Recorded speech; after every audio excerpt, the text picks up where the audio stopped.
നമസ്കാരം, ഞാൻ doctor Ashna's wellness clinic, Kannur Koothuparamba. നമ്മുടെ ക്ലിനിക്കിൽ വന്ന ഭൂരിഭാഗം പേഷ്യൻസിൽ ഫാറ്റി ലിവർ വളരെ കോമൺ ആയിട്ട് കണ്ടുവന്നിട്ടുണ്ടായിരുന്നു. അത് ഫാറ്റി ലിവറിൻ്റെ ലക്ഷണങ്ങൾ വെച്ച് കണ്ടുപിടിച്ചതല്ല, മറ്റേതെങ്കിലും ഒരു അസുഖത്തെ തുടർന്ന് നമ്മൾ ബ്ലഡ് ടെസ്റ്റ് സജസ്റ്റ് ചെയ്യും. അപ്പോൾ ലിവർ ഫംഗ്ഷൻ ടെസ്റ്റിൻ്റെ അകത്ത് SGOT, SGPT, ആൽക്കലൈൻ ഫോസ്ഫേറ്റ് ഒക്കെ കൂടിയിട്ട് കണ്ടിട്ടുണ്ട്. അതുപോലെ തന്നെ നമ്മളിപ്പം ചിലവർ പറയും വയറുവേദന, യൂറിൻ ഇൻഫെക്ഷൻ, ഫൈബ്രോയിഡ്, PCOD അങ്ങനെയുള്ളവരോടൊക്കെ നമ്മൾ വയറ് സ്കാൻ ചെയ്യാൻ പറയും. അപ്പോൾ അങ്ങനെയുള്ളവർ ചെയ്യുമ്പോഴും എന്തായി, ഫാറ്റി ലിവർ എന്ന് പറഞ്ഞൊരു കാര്യം നമ്മൾ ആ സ്കാനിങ്ങിൽ ഡയഗ്നോസ് ചെയ്തു. ഇങ്ങനെയാണ് കുറേ പേഷ്യൻസിന് രോഗലക്ഷണങ്ങളില്ലാതെ നമ്മൾ ഫാറ്റി ലിവർ ഉണ്ട് എന്നുള്ളത് ഡയഗ്നോസ് ചെയ്തിട്ടുണ്ടായിരുന്നത്.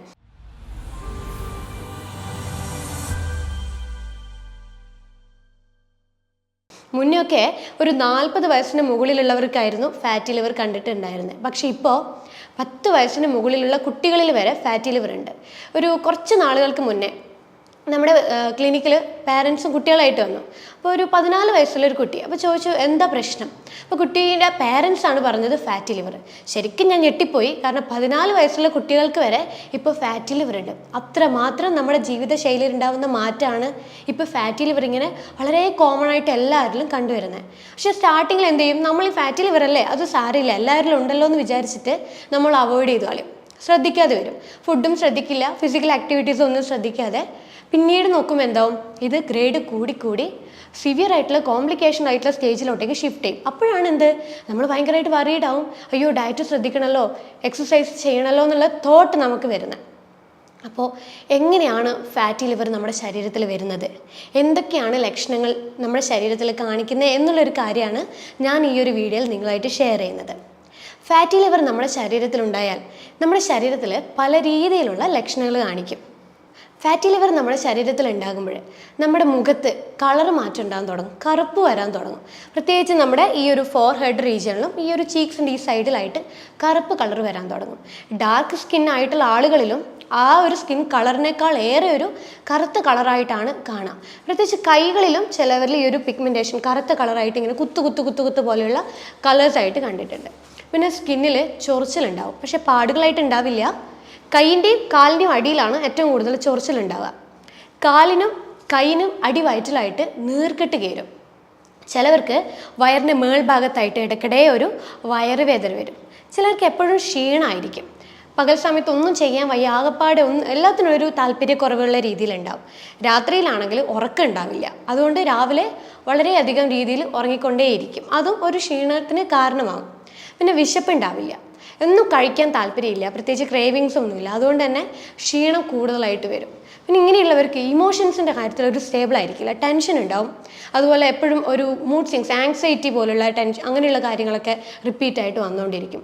ചിലർക്ക് വിയർപ്പ് കൂടുതലായിരിക്കും, ചിലവരിൽ സ്മെല്ലുണ്ടാവില്ല, പക്ഷെ ചിലർക്ക് വളരെയധികം സ്മെല്ല് കൂടുതലായിരിക്കും ഈ വിയർപ്പ് കൂടുന്നതിൻ്റെ ഭാഗമായിട്ട്. പിന്നെ ചിലവരിൽ സ്കിന്നിൽ ഈ ചതവ് പോലുള്ള പാടുകൾ വന്നു പോകും, പക്ഷെ അതിങ്ങനെ പെർമനൻ്റ് ആയിട്ട് നിൽക്കില്ല, ഇടയ്ക്ക് ഇങ്ങനെ വന്ന് പോയി എന്നുള്ള രീതിയിലാണ് ആ പാടുകൾ ഉണ്ടാകുക. അപ്പോൾ ഇതൊക്കെയാണ് നമുക്ക് ഫാറ്റി ലിവർ ഉണ്ടായാൽ നമ്മുടെ ശരീരത്തിൽ കാണിക്കുന്ന ലക്ഷണങ്ങളായിട്ടുണ്ടാവുന്നത്. എന്തുകൊണ്ടാണ് ഫാറ്റി ലിവർ വരുന്നത്, നമ്മൾ എപ്പോഴെങ്കിലും ചിന്തിച്ചിട്ടുണ്ടോ? നമ്മുടെ ജീവിത ശൈലിയിൽ ഉണ്ടാകുന്ന മാറ്റങ്ങളാണ് ഫാറ്റി ലിവറിന് കാരണമാകുന്നത്. ഒന്ന് പ്രധാനമായിട്ടും പറയുകയാണെങ്കിൽ മദ്യപാനം. ചില ആളുകളിൽ വർഷങ്ങളോളമുള്ള മദ്യപാനം ഫാറ്റി ലിവറിലേക്ക് കാരണമാകുന്നുണ്ട്. ആ ഒരു ഫാറ്റി ലിവറിന് പറയുന്ന പേരാണ് ആൽക്കഹോളിക് ഫാറ്റി ലിവർ. രണ്ടാമത്തെ കാരണം എന്താണെന്ന് വെച്ച് കഴിഞ്ഞാൽ നമ്മുടെ ഭക്ഷണ രീതിയിലുണ്ടായ തെറ്റ്. അതായത് നമ്മൾ കൂടുതൽ കാലോറി അടങ്ങിയ ഫുഡുകൾ കഴിക്കുമ്പോൾ നമ്മുടെ ശരീരത്തിൽ കൊഴുപ്പ് വന്ന് അടിഞ്ഞുകൂടി അത് ലിവറിൽ സ്റ്റോർ ചെയ്യുമ്പോഴാണ് ഫാറ്റി ലിവറിലേക്ക് മാറുന്നത്. ഈ ഫാറ്റി ലിവറിന് പറയുന്ന പേരാണ് non alcoholic fatty liver. Fatty liver വന്നു കഴിഞ്ഞാൽ പല ഗ്രേഡുകളുണ്ട്. Fatty liver grade 1, 2, 3. ഇത് ഫാറ്റി ലിവർ ഗ്രേഡ് 1, 2 എന്ന് പറയുന്ന വലിയ കോംപ്ലിക്കേഷനുള്ള സ്റ്റേജസ് ഒന്നല്ല, പക്ഷേ നമ്മൾ ശ്രദ്ധിക്കാതിരുന്നു കഴിഞ്ഞാൽ അത് ഗ്രേഡ് 3 സിവിയർ ആയിട്ടുള്ള സ്റ്റേജിലോട്ടേക്ക് ഷിഫ്റ്റ് ചെയ്യുമ്പം നമുക്ക് നമ്മുടെ ലിവറിനെ പൂർണ്ണ സ്ഥിതിയിലേക്ക് കൊണ്ടുവരിക എന്നുള്ളത് വളരെ ബുദ്ധിമുട്ടായിട്ടുള്ള കാര്യം. അപ്പം നമ്മൾ ആദ്യമേ ലിവറിനെ എന്ത് ചെയ്യണം, പഴയ സ്ഥിതിയിലേക്ക് കൊണ്ടുവരാനുള്ള എല്ലാ മെത്തേഡ്സും നമ്മൾ ട്രൈ ചെയ്യണം. അതിപ്പോൾ ഭക്ഷണ രീതി ആയാലും, ഇതിപ്പോൾ മദ്യപാനത്തിൻ്റെ കാര്യമായാലും, ഫിസിക്കൽ എക്സസൈസ് ആയാലും, എല്ലാ രീതിയിലും നമ്മൾ ഫോക്കസ് ചെയ്യണം ഫാറ്റി ലിവർ മാറ്റണമെങ്കിൽ. ഫാറ്റി ലിവർ വന്നു കഴിഞ്ഞാൽ നമ്മൾ ആദ്യം ചെയ്യേണ്ടത് എന്തുകൊണ്ടാണെന്നുള്ളത് നമുക്ക് തന്നെ മനസ്സിലാവുമല്ലോ. നേരത്തെ പറഞ്ഞ പോലെ മദ്യപാനമാണെങ്കിൽ മദ്യപാനം, ഭക്ഷണ രീതി കൊണ്ടാണെങ്കിൽ ഭക്ഷണ രീതി, ഏതാണോ എന്നുള്ളത് ഐഡൻറ്റിഫൈ ചെയ്യുക. അപ്പോൾ മദ്യപാനമാണെങ്കിൽ ആദ്യം നമ്മൾ മദ്യപാനം പൂർണ്ണമായിട്ട് നിർത്തുക, ആദ്യം ചെയ്യേണ്ട കാര്യം. രണ്ടാമതായിട്ട് ചെയ്യേണ്ടത് നമ്മൾ ഭക്ഷണത്തിൽ ക്രമീകരണങ്ങൾ കൊണ്ടുവരിക. എന്തുകൊണ്ടാണ് നമ്മൾ ഇത് ഫോക്കസ് ചെയ്യണമെന്ന് പറയുന്നത്? കാരണം നമ്മളിപ്പോൾ മദ്യപാനമായാലും ഭക്ഷണ രീതി ആയാലും കാർബോഹൈഡ്രേറ്റ് എന്നുള്ളൊരു ഫുഡാണല്ലോ നമ്മുടെ ശരീരത്തിലേക്ക് ഫാറ്റ് കൂടുതലായിട്ട് കൊണ്ടുവരുന്നത്. അതുകൊണ്ട് തന്നെ നമ്മുടെ മദ്യപാനത്തിൻ്റെയും അതുപോലെ കാർബോഹൈഡ്രേറ്റ് ഫുഡിൻ്റെയും ഇൻടേക്ക് നമ്മൾ കുറയ്ക്കണം. എന്തുകൊണ്ടാണ്? ഈ രണ്ട് ഫുഡുകൾ നമ്മൾ കഴിക്കുമ്പോൾ നമ്മുടെ ശരീരത്തിലേക്ക് എന്തായിട്ടാണ് വരുന്നത്? ഗ്ലൂക്കോസ് ആയിട്ടാണ് എത്തുന്നത്. പക്ഷേ നമ്മുടെ ശരീരത്തിൽ ഗ്ലൂക്കോസിൻ്റെ ആവശ്യകതയുണ്ട്. എന്തിനാ? നമ്മുടെ എനർജിക്ക് വേണ്ടിയിട്ട്. നമ്മൾക്കിപ്പോൾ ഒരു കാര്യങ്ങൾ എന്തെങ്കിലും ചെയ്യണമെങ്കിലോ സംസാരിക്കണമെങ്കിലോ അല്ലെങ്കിൽ ബ്രെയിൻ ഫോക്കസ് ചെയ്ത് എന്തെങ്കിലും ചെയ്യണമെങ്കിലോ എനർജി വേണം. അപ്പോൾ ഈ എനർജിക്കാണ് ഗ്ലൂക്കോസ് എന്ന് പറയുന്നൊരു ഘടകം നമ്മൾ ഉള്ളിലോട്ട് വരുന്നത്. ഉള്ളിലേക്ക് ഗ്ലൂക്കോസ് എത്തിക്കഴിഞ്ഞാൽ നമ്മുടെ ശരീരം എന്ത് ചെയ്യും? ആവശ്യമുള്ളത് നമ്മുടെ ഗ്ലൂക്കോസ് ശരീരം യൂസ് ചെയ്യും. പക്ഷേ നമ്മൾ ആവശ്യത്തിൽ കൂടുതൽ കഴിക്കുന്നുണ്ടെങ്കിലോ അങ്ങനെ വരുമ്പോൾ നമ്മുടെ ശരീരം എന്താ ചെയ്യണേ? കൂടുതലുള്ളതിന് നമ്മുടെ ശരീരം തള്ളി മാറ്റി അത് ലിവറിലേക്ക് അടിഞ്ഞുകൂടി വരുമ്പോഴാണ് എന്ത് തുടങ്ങുന്നത്? ഫാറ്റി ലിവർ തുടങ്ങുന്നത്. മദ്യപാനം ഞാൻ സപ്പോർട്ട് ചെയ്യില്ല, കാരണം മദ്യപാനം നമ്മുടെ ശരീരത്തിന് ഹാനികരമാണ്. ഭക്ഷണ രീതി നമുക്ക് എന്തായാലും നമുക്ക് ആവശ്യമുള്ള രീതിയിൽ കഴിക്കേണ്ടതാണ്. പക്ഷെ നമ്മൾ കൺട്രോൾ ചെയ്തിട്ട് വേണം നമ്മൾ ഭക്ഷണ ക്രമീകരണങ്ങൾ കൊണ്ടുപോകാനായിട്ട്. ഫിസിക്കലി നന്നായിട്ട് അധ്വാനിക്കുന്നവർക്ക് എനർജി വേണം. പക്ഷെ വലിയ രീതിയിൽ അധ്വാനം ഇല്ലാത്തവർക്ക് എനർജിയുടെ ആവശ്യമില്ല, കുറവായിട്ടേ നമ്മുടെ ശരീരത്തിന് വേണ്ടൂ. അങ്ങനെയുള്ള രീതിയിൽ വേണം നമ്മൾ ഡയറ്റ് ഫോളോ ചെയ്യാനായിട്ട്. അപ്പോൾ ഈ ഫാറ്റി ലിവർ ഉള്ളവർക്ക് എങ്ങനെ ഡയറ്റ് കൊണ്ടുപോകണം എന്നുള്ളൊരു കാര്യം ഞാൻ ഡീറ്റെയിൽ ആയിട്ട് പറഞ്ഞുതരാം. ഫാറ്റി ലിവർ എന്ന് കേൾക്കുമ്പോൾ തന്നെ നിങ്ങൾക്ക് മനസ്സിലാവുന്നുണ്ടാവും.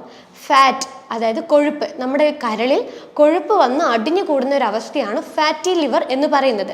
ഫാറ്റി ലിവർ വന്നു കഴിഞ്ഞാൽ ഇനി കൊഴുപ്പിൻ്റെ ശരീരത്തിന് ആവശ്യമുണ്ടോ? ഇല്ല, കാരണം ശരീരത്തിൽ ഓൾറെഡി കൊഴുപ്പ് അടിഞ്ഞുകൂടാൻ തുടങ്ങി. അപ്പം നമ്മൾ എന്ത് ചെയ്യണം? ഇനി കൊഴുപ്പടങ്ങിയ ഫുഡുകൾ കഴിക്കാതിരിക്കാൻ വേണ്ടിയിട്ട് ആദ്യം ശ്രദ്ധിക്കണം. ഏതൊക്കെ ധാന്യങ്ങളാണ് നമ്മൾ ആദ്യം കുറക്കേണ്ടതായിട്ടുള്ളത്? ധാന്യങ്ങൾ എന്ന് പറയുമ്പോൾ അരിയാഹാരമാവാം, ഗോതമ്പാവാം, പഞ്ചസാരയാവാം, എണ്ണ പലഹാരങ്ങളാവാം, വറുത്ത് പൊരിച്ച കാര്യങ്ങളാകാം, ജങ്ക് ഫുഡ് ആകാം, കാർബണേറ്റഡ് ഡ്രിങ്ക്സ് ആകാം. ഇതൊക്കെ എന്തായിട്ടാണ് നമ്മുടെ ശരീരത്തിലേക്ക് വരുന്നത്? ഗ്ലൂക്കോസിൽ നിന്ന് കൊഴുപ്പായി എന്നുള്ള രീതിയിൽ കൺവേർട്ട് ചെയ്യുന്ന ഫുഡുകളാണ് ഇതൊക്കെ. അപ്പോൾ നമ്മൾ എന്ത് ചെയ്യണം? അപ്പോൾ ഈ ഫുഡുകളൊക്കെ എന്തായിട്ടാണ് നമ്മുടെ ശരീരത്തിലേക്ക് എത്തുന്നത്? കൊഴുപ്പായിട്ടാണ് നമ്മുടെ ശരീരത്തിലോട്ടേക്ക് മാറുന്നത്. അപ്പോൾ ഫാറ്റി ലിവർ ഉള്ളവർ ഈ ഒരു കൊഴുപ്പടങ്ങിയ ഫുഡുകൾ പൂർണ്ണമായിട്ടും ഒഴിവാക്കേണ്ടത് നിർബന്ധമായിട്ടുള്ള കാര്യമാണ്. കാരണം നമുക്ക് ഓൾറെഡി കൊഴുപ്പ് ശരീരത്തിൽ അടിഞ്ഞു കൂടിയിട്ടുണ്ട്. അപ്പോൾ ഇനി ഒരു കൊഴുപ്പടങ്ങിയ ഫുഡിൻ്റെ ആവശ്യകത നമ്മുടെ ശരീരത്തിനില്ല. ഉള്ള സ്റ്റോർ ചെയ്ത കൊഴുപ്പിനെ നമ്മൾ ഒഴിവാക്കി കളയണമെങ്കിൽ ഇനി ഒരു കൊഴുപ്പടങ്ങിയ ഫുഡുകൾ നമ്മുടെ ശരീരത്തിലേക്ക് കൊടുക്കരുത്. അപ്പോൾ നമ്മളിപ്പോൾ ഒരു ദിവസം സ്റ്റാർട്ട് ചെയ്യുമ്പം നമ്മൾ എന്താ ചെയ്യുന്നത്?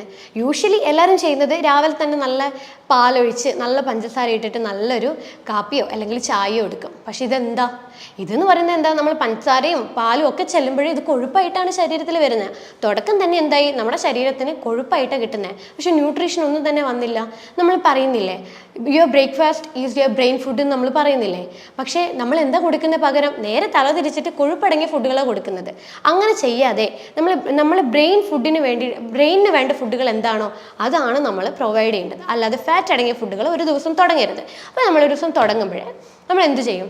ഒരു രാവിലെ ഒരു 7 മണിക്കോ അല്ലെങ്കിൽ 7:30 ആയിട്ട് നമ്മൾ കുറച്ച് നട്ട്സായിട്ട് സ്റ്റാർട്ട് ചെയ്യുക. ഒരു 5 ബദാം, 5 കാഷ്യൂസ്, ഒരു 2-3 വാൾനട്ട്, ഇങ്ങനെയുള്ള എന്തെങ്കിലും ഒരു നട്ട്സോ പിന്നെ നമ്മൾ ഉണക്കമുന്തിരിങ്ങ അങ്ങനെയുള്ള കാര്യങ്ങളൊക്കെ ആയിട്ട് രാവിലത്തെ ഒരു ഡേ സ്റ്റാർട്ട് ചെയ്യുക. അത് കഴിച്ച് ഒരു 1/2-3 മണിക്കൂറൊക്കെ കഴിഞ്ഞതിന് ശേഷം മാത്രം ബ്രേക്ക്ഫാസ്റ്റിലോട്ടേ പോവുക. അപ്പോൾ ബ്രേക്ക്ഫാസ്റ്റ് എടുക്കുമ്പോൾ നമുക്ക് എന്ത് ചെയ്യാം? ഈ ധാന്യങ്ങൾ ഇങ്ങനത്തെ ഒഴിവാക്കുക, അരിയാഹാരങ്ങൾ ഒഴിവാക്കുക, ഗോതമ്പിൻ്റെ ഐറ്റംസ് ഒഴിവാക്കുക. പകരം നമുക്ക് ചെറുപയർ പൊതിർത്തിട്ട് ചെറുപയറിനെ കൊണ്ടുള്ള ദോശ ഉണ്ടാക്കിയിട്ട് കഴിക്കാം. 1-2 ചെറുപയർ ദോശയായിട്ട് കഴിക്കാം. അല്ലെങ്കിൽ നമുക്ക് ഓട്സ്, സ്റ്റീൽ കട്ട് ഓട്സ് അല്ലെങ്കിൽ റോൾഡ് ഓട്സ് ഒക്കെ ആയിട്ട് അവൈലബിൾ ആയിട്ടുണ്ട്. അതിൻ്റെ ഒരു കപ്പ് ബൗളിൽ ഓട്സ് നമ്മൾ നോർമൽ വെള്ളത്തിൽ കുറുക്കിയെടുത്ത് കുറച്ച് ഉപ്പ് ഇട്ടിട്ട് അതിൻ്റെ കൂടെ നമുക്ക് പ്രോട്ടീൻസ് കൂടുതൽ കമ്പൈൻ ചെയ്തെടുക്കുക. അത് ഓട്സും വേണമെങ്കിൽ നമുക്ക് ഒരു മുട്ടയോ അല്ലെങ്കിൽ ഓട്സ് മാത്രം, വെജിറ്റേറിയൻസ് ആണെങ്കിൽ വെറും ഓട്സ് മാത്രമായിട്ടും കഴിക്കാം. അല്ലെങ്കിൽ വേറൊരു ഓപ്ഷൻ എന്താണെന്ന് വെച്ച് കഴിഞ്ഞാൽ നമുക്ക് രാവിലെ ഒരു നേന്ത്രപ്പഴം പകുതി പുഴുങ്ങിയിട്ടോ അല്ലെങ്കിൽ ജസ്റ്റ് ഒന്ന് നെയ്യിൽ വാട്ടിയെടുത്തിട്ടോ അതിൻ്റെ കൂടെ 2 മുട്ടയോ അല്ലെങ്കിൽ 1 മുട്ടയോ ആയിട്ട് രാവിലത്തെ ബ്രേക്ക്ഫാസ്റ്റ് നമുക്ക് ഈ രീതിയിലൊന്ന് എടുക്കാം. പിന്നെ വരുന്നത് ഒരു 11:30 ആകുമ്പോഴേ എന്തെങ്കിലും ചെറിയ രീതിയിൽ എന്തെങ്കിലും കഴിക്കുക. വേണമെങ്കിൽ ഹാഫ് ബൗൾ പപ്പായയോ ഹാഫ് ബൗൾ വാട്ടർമെലൺ അല്ലെങ്കിൽ ബത്തക്ക, നമ്മുടെ നാട്ടിൽ ബത്തക്ക എന്ന് പറയും, മറ്റുള്ളവർക്ക് തണ്ണിമത്തൻ എന്ന് പറയും. ഹാഫ് ബൗൾ തണ്ണിമത്തനോ അല്ലെങ്കിൽ ഒരു ആപ്പിളോ അല്ലെങ്കിൽ ഒരു പേരയ്ക്കോ അങ്ങനെ എന്തെങ്കിലും ലൈറ്റ് ആയിട്ടുള്ള ഫുഡ് ഒരു 11:30 ആകുമ്പോൾ കഴിക്കും. ഉച്ചക്ക് ഒരു തവി ചോറ് വേണമെങ്കിൽ കഴിക്കാം നിർബന്ധമാണെങ്കിൽ. അല്ലാത്തവർക്ക് എന്ത് ചെയ്യാം, വെജിറ്റബിൾസിൻ്റെ സാലഡ്സോ അല്ലെങ്കിൽ മീൻ പീര ഇട്ടിട്ടോ അങ്ങനെ എന്തെങ്കിലും കഴിക്കുക. കാരണം നമ്മൾ ഉച്ചക്ക് ഓൾറെഡി നമ്മൾ ചോറ് കാര്യങ്ങളൊക്കെ കട്ട് ചെയ്യാം. അപ്പം നമ്മൾ ഒരു ഫുഡ് കട്ട് ചെയ്യുമ്പോൾ അതിനെ സബ്സ്റ്റിറ്റ്യൂട്ട് ചെയ്തിട്ടുള്ള ഫുഡുകൾ നമ്മൾ ആഡ് ചെയ്യണം. അതായത് പ്രോട്ടീൻ നിർബന്ധമായിട്ടും നമ്മുടെ ലിവറിന് അത്യാവശ്യമായിട്ടുള്ള ഫുഡാണ്. അപ്പോൾ ഉച്ചക്കും രാവിലെയും ഒക്കെ നമ്മൾ ചെറിയ ചെറിയ തോതിൽ നമ്മൾ പ്രോട്ടീൻ നിർബന്ധമായിട്ടും കൊടുത്തിരിക്കുക. അതും ചെറിയ ചെറിയ മീനുകൾ എന്ന ഫോമിലോ അല്ലെങ്കിൽ മുട്ടയായിട്ടോ അല്ലെ ചിക്കനായിട്ടോ അങ്ങനെ ഏതെങ്കിലും ഒരു രീതിയിൽ നമ്മൾ ദിവസവും പ്രോട്ടീൻ ഉൾപ്പെടുത്താൻ വേണ്ടി ശ്രമിക്കുക. അപ്പോൾ ഉച്ചക്കത്തെ ഫുഡിൽ നമുക്ക് എന്ത് ചെയ്യാം, മീൻ പൊള്ളിച്ചിട്ടോ അല്ലെങ്കിൽ നമുക്ക് മീൻ വേണമെങ്കിൽ പീര ഇട്ടിട്ടോ അങ്ങനെ എന്തെങ്കിലും ആക്കിയിട്ട് മീൻ കഴിക്കുക. അതിൻ്റെ കൂടെ വെജിറ്റബിൾസിൻ്റെ തോരനോ അല്ലെങ്കിൽ പിന്നെ അവിയലോ പിന്നെ സാലഡ്സോ അങ്ങനെ എന്തായിട്ട് ഇതിൻ്റെ കൂടെ കഴിക്കാം. അങ്ങനെ വരുമ്പോൾ നമ്മുടെ വയറ് ഫുള്ളാണ്. നമുക്കൊരിക്കലും ചോറ് കഴിച്ചില്ലല്ലോ എന്നൊരു തോന്നൽ വരില്ല. ഇങ്ങനത്തെ ഫുഡ് കഴിച്ചു വരുമ്പോൾ തന്നെ വയറ് നിറഞ്ഞൊരു ഫീൽ ഉണ്ടാവും. അപ്പോൾ നമ്മുടെ ശരീരത്തിലേക്ക് ആ ടൈമിലേക്ക് കൊഴുപ്പായിട്ടൊന്നും ചെല്ലുന്നില്ല. പിന്നെ നമുക്ക് എന്ത് ചെയ്യാം, ഒരു 4 മണിയാകും എഗെയിൻ ഒരു കുറച്ച് നട്ട്സ് കാര്യങ്ങൾ ഉൾപ്പെടുത്താം. വേണമെങ്കിൽ ഗ്രീൻ ടീയോ അല്ലെങ്കിൽ കട്ടൻ കാപ്പിയോ നിർബന്ധമുള്ളവർക്ക് കട്ടൻ കാപ്പിയോ നിർബന്ധമുള്ളവർക്ക് കട്ടൻ കാപ്പിയായിട്ടും എടുക്കാം. അത് വിത്തൗട്ട് ഷുഗർ ഇല്ലാതെ വേണം നമ്മൾ കട്ടൻ കാപ്പിയൊക്കെ ആയിട്ട് എടുക്കാൻ വേണ്ടിയിട്ട്. അല്ലെങ്കിൽ ഫ്രൂട്ട് സാലഡ്സോ അല്ലെങ്കിൽ കുറച്ച് നട്ട്സോ അങ്ങനെ എന്തെങ്കിലും ആയിട്ട് വൈകുന്നേരത്തെ ഫുഡാക്കി മാറ്റാം. രാത്രി ഒരു 7 മണിക്കുള്ളിൽ നമ്മുടെ ഭക്ഷണ രീതി സ്റ്റോപ്പ് ചെയ്യണം. കാരണം കിടക്കുന്നതിന് മുന്നേ ഒരു 2-3 മണിക്കൂർ മുന്നേ നമ്മുടെ വയറ് കാലിയായിട്ട് വേണം നമ്മൾ ഉറക്കത്തിലേക്ക് പോകാനായിട്ട്. അല്ലെങ്കിൽ എന്താവും, നമ്മൾ ഉറങ്ങുമ്പോഴും നമ്മുടെ വയറിങ്ങനെ പണിയെടുത്തുകൊണ്ടിരിക്കുക, മെറ്റബോളിസം കുറയും. മെറ്റബോളിസം എന്ന് വെച്ച് കഴിഞ്ഞാൽ എന്താ, നമ്മുടെ ശരീരത്തിലെ കോശങ്ങൾ ഫുഡിനെ എനർജി ആക്കി മാറ്റുന്ന ആ ഒരു രീതി അത് കുറഞ്ഞു പോകും. അങ്ങനെ കുറയുമ്പോഴാണ് എന്താവുന്നത്, നമ്മുടെ ശരീരത്തിൽ കൊഴുപ്പ് വന്ന് അടിഞ്ഞുകൂടുന്നത്. കാരണം ഫുഡ് എനർജി ആക്കുന്നില്ലല്ലോ. അങ്ങനെ വരുമ്പോഴേ നമുക്ക് കൊഴുപ്പ് കൂടുതലായിട്ട് വരും, ഫാറ്റി ലിവർ വരും, അമിതവണ്ണം വരും, PCOD വരും, ഡയബറ്റിക് ആവും, പ്രമേഹം, പിന്നെ കൊളസ്ട്രോൾ, ഇങ്ങനെയുള്ള പല കണ്ടീഷൻസ് വരും. അപ്പോൾ രാത്രി ഒരു 7 മണി ആകുമ്പോഴേക്കും നമ്മൾ രാത്രിത്തെ ഫുഡ് സ്റ്റോപ്പ് ചെയ്യണം. അത് എന്തൊക്കെയാണെന്ന് വെച്ചാൽ സെയിം നമുക്കൊരു കുറച്ച് സാലഡ് ഫോമിൽ എന്തെങ്കിലും ഉണ്ടാക്കുക, അല്ലെങ്കിൽ വെജിറ്റബിൾസിൻ്റെ തോരൻ ഉച്ചക്കത്തെ ബാക്കി ഉണ്ടെങ്കിൽ അത് കഴിക്കാം. അങ്ങനെ എന്തെങ്കിലും രീതിയിൽ കഴിക്കുക. ഒരിക്കലും ചോറോ അല്ലെങ്കിൽ രാവിലത്തെ ബ്രേക്ക്ഫാസ്റ്റ് എന്തെങ്കിലും ബാക്കിയുണ്ടെങ്കിൽ അതോ അങ്ങനെയൊന്നും കഴിക്കരുത്. ഡയറക്റ്റ് ഫ്രഷ് ആയിട്ട് ഉണ്ടാക്കിയ ഫുഡായിട്ട് മാത്രം രാത്രിത്തെ ഫുഡിൽ ഉൾപ്പെടുത്താം. അപ്പോൾ നമുക്ക് എന്തെങ്കിലും തോരൻ അല്ലെങ്കിൽ വെജിറ്റബിൾ സാലഡ്സ് അത് നമുക്ക് ഗ്രേറ്റ് ചെയ്ത കോക്കനസ് തേങ്ങ ചിരണ്ടിയിട്ട് അതിലിടാം. നമ്മുടെ ഇപ്പോൾ ഫാറ്റി ലിവർ ഉള്ളവർക്ക് നമ്മൾ എന്താ ഫോക്കസ് ചെയ്യേണ്ടത്, കാലോറി അടങ്ങിയ ഫുഡുകൾ നല്ല രീതിയിൽ കുറയ്ക്കുക, ഹൈ പ്രോട്ടീൻ ഉൾപ്പെടുത്തുക, ഹൈ ഗുഡ് ഫാറ്റ് ഉൾപ്പെടുത്തുക. അപ്പോൾ ഈ ഗുഡ് ഫാറ്റ് എന്ന് പറയുമ്പോൾ എന്തൊക്കെയാണ്, തേങ്ങ വരും, നെയ്യ് വരും, പിന്നെ അതുപോലെ തന്നെ ബട്ടർ വരും, അവക്കാഡോ വരും. ഇതൊക്കെ നല്ല ഗുഡ് ഫാറ്റ് അടങ്ങിയ ഫുഡുകളാണ്. അപ്പോൾ ഇതൊക്കെ നല്ല രീതിയിൽ ദിവസം ഉൾപ്പെടുത്തുന്നത് കൊളസ്ട്രോളോ കാര്യങ്ങളോ അല്ലെങ്കിൽ ഫാറ്റി ലിവറോ ഒന്നും കൂടാൻ പോകുന്നില്ല. അപ്പോൾ നമ്മുടെ രാത്രിത്തെ ഭക്ഷണത്തിനകത്ത് സാലഡ്സ് ഉച്ചക്കും ഉണ്ടാക്കുമല്ലോ, സാലഡ്സ് ഒക്കെ ഉണ്ടാക്കുമ്പോൾ നമ്മൾ തേങ്ങ ചിരണ്ടി ഇട്ടിട്ട് ആ ഒരു സാലഡ് ഉണ്ടാക്കിയിട്ട് കഴിക്കാം. അത് നമുക്ക് ശരീരത്തിൽ നല്ല രീതിയിൽ ഫൈബേഴ്സ്, ഈ വെജിറ്റബിൾസിൻ്റെ ആ ഫൈബേഴ്സ് നല്ല രീതിയിൽ എത്തും. അതുപോലെ തന്നെ ഗുഡ് ഫാറ്റ്, തേങ്ങയിലുള്ള ഗുഡ് ഫാറ്റ് നമ്മുടെ ശരീരത്തിലെ കോശങ്ങളിലേക്ക് എത്തും. അതുപോലെ നമുക്ക് പ്രോട്ടീൻ അടങ്ങിയ ഫുഡുകൾ, മുട്ടയോ മീനോ ചിക്കനോ എന്താ ഉള്ളത് അത് ചെറിയൊരു അളവിൽ രാത്രി കഴിക്കുക. ഇങ്ങനെ വരുമ്പോഴെന്താ, ഒരു ദിവസത്തെ ഡയറ്റ് പ്ലാൻ ആയി. അപ്പോൾ ഈ രീതിയിൽ നമ്മൾ ഒരു മാസത്തോളം നമ്മൾ ഡയറ്റ് കൃത്യമായിട്ട് എടുക്കുമ്പോൾ നല്ല രീതിയിൽ നമ്മളെ ഫാറ്റി ലിവർ നമുക്ക് റിവേഴ്സ് ചെയ്യാൻ പറ്റും. പക്ഷേ ഫുഡ് മാത്രം പോരാ, നമ്മുടെ എനർജി എന്ന് പറഞ്ഞൊരു കാര്യം നമ്മൾ ബോഡിയിൽ ഉണ്ടാക്കണം. കാരണം ഓൾറെഡി ശരീരത്തിൽ കൊഴുപ്പ് സ്റ്റോർ ചെയ്ത് വെച്ചിട്ടുണ്ട്. ആ സ്റ്റോർ ചെയ്ത കൊഴുപ്പിനെ കളയണമെങ്കിൽ ഡയറ്റിംഗ് മാത്രം പോരാ, മെയിനായിട്ട് ചെയ്യേണ്ടത് ഫിസിക്കൽ ആക്ടിവിറ്റീസാണ്. ഡെയിലി 1 മണിക്കൂർ നമ്മൾ കൃത്യമായിട്ട് നടക്കുക. അതുപോലെ ശരീരം അനങ്ങിയിട്ടുള്ള എക്സസൈസ് കാര്യങ്ങൾ ചെയ്യുക. മെയിനായിട്ട് എന്താ, വയറ് അബ്ഡോമൻ എക്സസൈസ് ആണ് നമ്മൾ കൂടുതലും ഫോക്കസ് ചെയ്യേണ്ടത്. കാരണം ഏറ്റവും കൂടുതൽ ശരീരത്തിൻ്റെ കൊഴുപ്പ് വന്ന് അടിഞ്ഞു കൂടിയിരിക്കുന്നത് നമ്മുടെ വയറിലാണ്. അപ്പോൾ ഈ വയറിലെ ഫാറ്റ് കുറയണമെങ്കിൽ നടത്തം ഒന്നും ഹെൽപ്പ് ചെയ്യില്ല. പകരം നമ്മൾ എന്ത് ചെയ്യണം, നല്ല രീതിയിൽ അബ്ഡോമൻ എക്സസൈസ് ഒരു ½ ആൻ അവർ ഡെയിലി ഫോക്കസ് ചെയ്യുമ്പം ഫാറ്റി ലിവർ താനേ കുറയും. നമ്മൾ ഭക്ഷണം ശ്രദ്ധിക്കുന്നില്ല, ഫിസിക്കൽ ആക്ടിവിറ്റീസ് ഒന്നും ഇല്ല, ഇങ്ങനെയൊക്കെ വരുമ്പോഴാണ് നമുക്ക് ഫാറ്റി ലിവർ റിവേഴ്സ് ചെയ്യാൻ പറ്റാത്തൊരു സ്റ്റേജിലോട്ട് പോകുന്നത്. അപ്പോൾ നല്ല രീതിയിൽ നമ്മൾ ഡയറ്റിംഗ് നല്ലപോലെ കൺട്രോൾ ചെയ്തിട്ട് മുന്നോട്ട് കൊണ്ടുപോവുക. ചിലപ്പോൾ ഡയറ്റിങ് എടുക്കുമ്പോൾ ചിലവർക്ക് ക്രേവിങ്സ് വരും. ഇടയ്ക്കൊന്ന് മധുരം കഴിച്ചാലോ, അത് ചെയ്യാൻ പാടില്ല. കാരണം നമ്മൾ ഡയറ്റിങ് ചെയ്ത് നമ്മളെ ബോഡിയുടെ നല്ല ഫ്രഷ് ആയിട്ട് ക്ലീൻ ചെയ്ത് കൊണ്ടുവരുമ്പോൾ പറ്റാത്ത എന്തെങ്കിലും ഫുഡുകൾ ഇട്ട് കിടന്നു കഴിഞ്ഞാൽ പെട്ടെന്ന് ശരീരം അത് വലിച്ചെടുക്കും. എഗെയിൻ അത് പഴയ സ്ഥിതിയിലേക്ക് വരും, ഫാറ്റി ലിവർ ഗ്രേഡ് കൂടും. അങ്ങനെ ചെയ്യാതെ നമ്മളൊരു ഡയറ്റ് ഫോക്കസ് ചെയ്യുമ്പോൾ കണ്ടിന്യൂസ് ആയിട്ട് ഒരു 2-3 മാസം ഫോളോ ചെയ്യുക. എന്നിട്ട് നമ്മൾ എന്ത് ചെയ്യണം, ഒരു 2 മാസമൊക്കെ കഴിയുമ്പോൾ വെയിറ്റ് നല്ലോണം കുറയ്ക്കുക. ഒരു 8 കിലോ 5 കിലോ 10 കിലോളം വെയിറ്റ് കുറക്കുമ്പോൾ തന്നെ ഗ്രേഡ് റിവേഴ്സ് ആവാൻ തുടങ്ങും. 2 ആണെങ്കിൽ ഗ്രേഡ് 1 പോകും.